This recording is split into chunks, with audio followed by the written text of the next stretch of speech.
स्वागत है आपका द न्यूज पर। मैं हूं आपके साथ शुभ्रा सैनी। प्रधानमंत्री नरेंद्र मोदी अमेरिका की यात्रा पर हैं, जहां पीएम मोदी अमेरिकी कांग्रेस के संयुक्त सत्र को संबोधित करेंगे। लेकिन उससे पहले ही अमेरिकी सांसद इल्हान उमर ने पीएम मोदी के संबोधन का बहिष्कार करने की घोषणा कर दी है। पीएम मोदी का बहिष्कार करेगी अमेरिकी सांसद इल्हान उमर की बड़ी खबर सामने आ रही है। उन्होंने कहा है कि मोदी सरकार ने अल्पसंख्यकों का दमन किया है, इसलिए वो पीएम मोदी के संबोधन को नहीं सुनेंगी, उसमें शामिल नहीं होंगी। ये इल्हान उमर की ओर से कहा गया है। इल्हान उमर की अगर बात की जाए तो वो भारत से घृणा करती हैं और पाकिस्तान परस्ती साफ तौर पर उनमें दिखाई देती है। प्रधानमंत्री नरेंद्र मोदी के प्रति उनकी नफरत कितनी ज्यादा है, ये उनके सोशल मीडिया अकाउंट ट्विटर से साफ तौर पर जाहिर होता है। इतना ही नहीं, इससे पहले इल्हान उमर अमेरिका की संसद में एंटी इंडिया प्रस्ताव भी ला चुकी है, जिसमें उन्होंने आरोप ये लगाया था कि भारत में धार्मिक स्वतंत्रता के अधिकारों का उल्लंघन हो रहा है। तो ये तमाम चीजें इल्हान उमर की ओर से की गई हैं। अमेरिकी सांसद हैं, डेमोक्रेटिक पार्टी की वो नेता हैं, लेकिन मोदी के प्रति उनकी नफरत कितनी ज्यादा है ये बार बार जग जाहिर होता है। एक तरफ भारत के प्रधानमंत्री नरेंद्र मोदी अमेरिका के दौरे पर हैं, जहां तमाम लोगों से जिनसे मुलाकात उन्होंने की है उनकी तारीफ कर रहे हैं, फिर चाहे वो एलन मस्क हो, फिर इसके अलावा तमाम दूसरे लोग हों, फिर चाहे वो अमेरिका के पूर्व एनएसए हों, उन्होंने भी प्रधानमंत्री की तारीफ की है।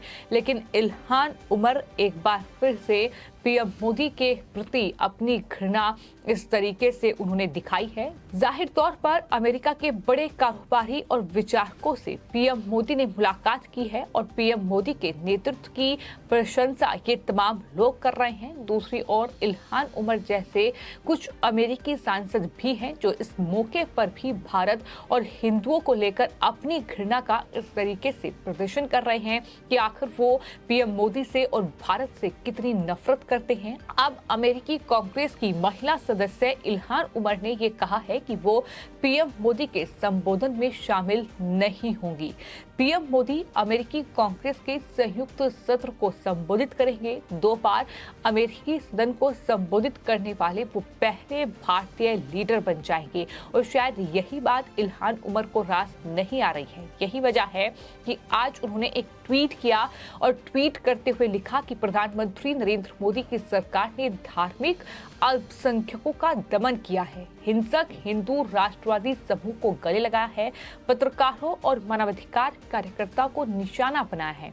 वे मोदी के भाषण में शामिल नहीं होंगी। इल्हान ने आगे ये भी लिखा कि मैं पीएम मोदी के दमन और हिंसा के रिकॉर्ड पर चर्चा के लिए मानवाधिकार ग्रुप के साथ एक ब्रीफिंग करूंगी। ये तमाम बातें उनकी तरफ से कही गई हैं।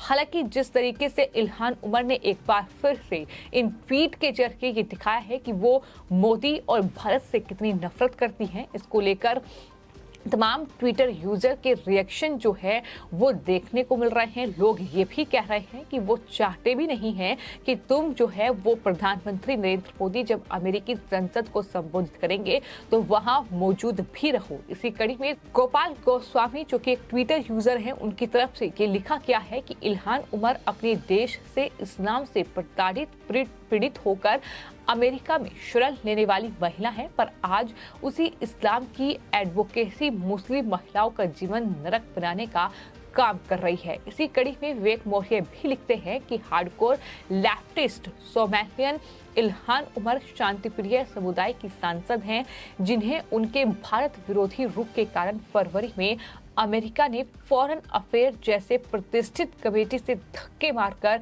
बाहर निकाला था।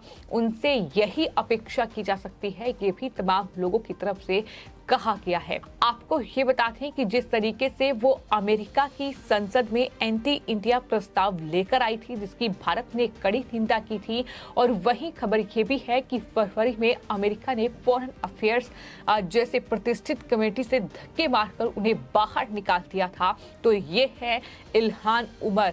लेकिन लोगों का ये भी कहना है कि हमें आश्चर्य तब ज्यादा होता जब वो संबोधन को सुनती और उसके बाद प्रतिक्रिया अपनी देती, लेकिन उससे इससे पहले ही उन्होंने पीएम मोदी के संबोधन का बहिष्कार करने का फैसला कर लिया।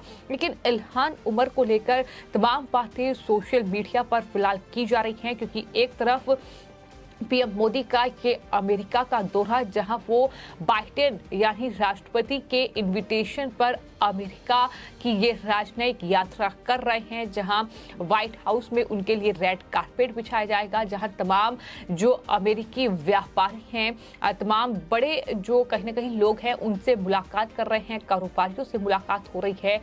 किस तरीके से तमाम अलग अलग डील्स को लेकर भी मुलाकात होगी जाहिर तौर पर राष्ट्रपति बाइडेन से। तो ऐसे में इल्हान उमर की ये कहीं ना कहीं परेशानी साफ तौर पर दिखाई दे रही है, चूंकि पाकिस्तान प्रस्त डेमोक्रेटिक पार्टी की सांसद हैं इल्हान उमर और अफ्रीकी मूल की हैं। पिछले साल उन्होंने पाकिस्तान के कब्जे वाले कश्मीर यानी पाकिस्तान अधिकृत कश्मीर का दौरा किया था। आतंकियों को संरक्षण देने वाले पाकिस्तान ने भी उसका जोरदार स्वागत किया था, लेकिन भारत की क्षेत्रीय अखंडता और संप्रभुता का उल्लंघन करने वाली अमेरिकी सांसद के इस दौरे को न केवल भारत बल्कि अमेरिका ने भी विरोध किया था।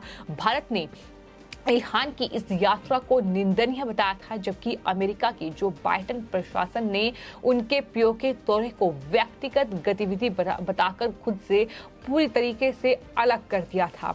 इल्हान उमर की अगर बात की जाए तो पैदाइश जो है वो सोमालिया की है और उन्हें मुस्लिम देशों में सेलिब्रिटी का दर्जा हासिल है। उमर पर जो इस्लामी एजेंडा है इस कदर हावी है कि वो अमेरिका के राष्ट्र हितों की भी परवाह नहीं करती और दुनिया भर में किस तरीके से कट्टरपंथी ताकतों को आगे बढ़ाया जाए उनका एकमात्र उद्देश्य कहीं ना कहीं नजर आता है। और ये भी उनके बयानों में साफ तौर पर झलकता है कि इन कट्टरपंथी ताकतों को उनकी मोहब्बत मिल रही है, लेकिन भारत के प्रति उनकी घृणा किसी से भी छिपी नहीं है। कश्मीर हो, भारतीय मुस्लिम हो, बीजेपी प्रधानमंत्री नरेंद्र मोदी को लेकर इल्हान उमर कई विवादित बयान दे चुकी हैं और किस तरीके से वो पीएम मोदी से नफरत करती हैं। सोशल मीडिया पर काफी ज्यादा इस बात को लेकर चर्चा हो चुकी है और इसी कड़ी में तारिक फतेह जो कि पाकिस्तानी लेखक और पत्रकार रहे हैं, उन्होंने भी इल्हान उमर को भारत विरोधी कट्टर इस्लामवादी वो करार दे चुके हैं। इस तरह की छवि जो है वो अमेरिका की पाकिस्तान समर्थक एक सांसद इल्हान उमर की रही है, जिसका एक और प्रोपेगेंडा कहीं ना कहीं जब सामने आया, जब भारत के खिलाफ एक प्रस्ताव वो लेकर आई और इस प्रस्ताव में अमेरिका के विदेश मंत्रालय से ये गुजारिश की गई और लिखा ये गया कि अमेरिका का विदेश मंत्रालय भारत को एक ऐसा देश घोषित करे जहां पर धार्मिक स्वतंत्रता के अधिकार का कथित उल्लंघन होता है। तो ये तमाम बातें उनकी तरफ से कही गई, लेकिन कुल मिलाकर ये तमाम चीजें वही हैं जब राहुल गांधी अमेरिका पहुंचते हैं और वहां जाकर वो जिस तरीके की बातें करते हैं, जिस तरीके से वो भारत के खिलाफ बयान देते हैं। और ये भी देखने को मिला है कि कई पाकिस्तान से जुड़े जो कंपनियां हैं उसके साथ राहुल गांधी की बातचीत हुई है, पाकिस्तान से जुड़े लोगों से उनकी मुलाकात हुई है। तो क्या इस तरीके से राहुल गांधी जिस तरीके से बयान देते हैं उनका इनके साथ कोई लिंक है या नहीं, ये तमाम चीजें कहीं ना कहीं विचार करने लायक है, क्योंकि प्रधानमंत्री का ये दौरा जब अमेरिका की संसद में वो एक बार फिर से उसको संबोधित करेंगे, लेकिन इल्हान उमर ये कहकर उनके संबोधन में नहीं पहुंच रही है कि मोदी सरकार ने अल्पसंख्यकों का दमन किया है। बिल्कुल ठीक वैसी ही भाषा जो कि राहुल गांधी अमेरिका जाकर बोलते हैं, ठीक वैसे ही जो है इल्हान उमर की ओर से दिए जा रहे हैं, जो कि पाकिस्तान की समर्थक हैं, पाकिस्तान को वो बहुत कहीं ना कहीं करीब से देखती हैं। तो यही चीजें हैं जो कहीं ना कहीं सवाल इस पूरे मामले को लेकर फिलहाल खड़ा कर रही है। फिलहाल आपकी इस पूरे मामले को लेकर क्या राय है, मैं कमेंट बॉक्स में जरूर लिखें और चैनल को सब्सक्राइब करें। धन्यवाद।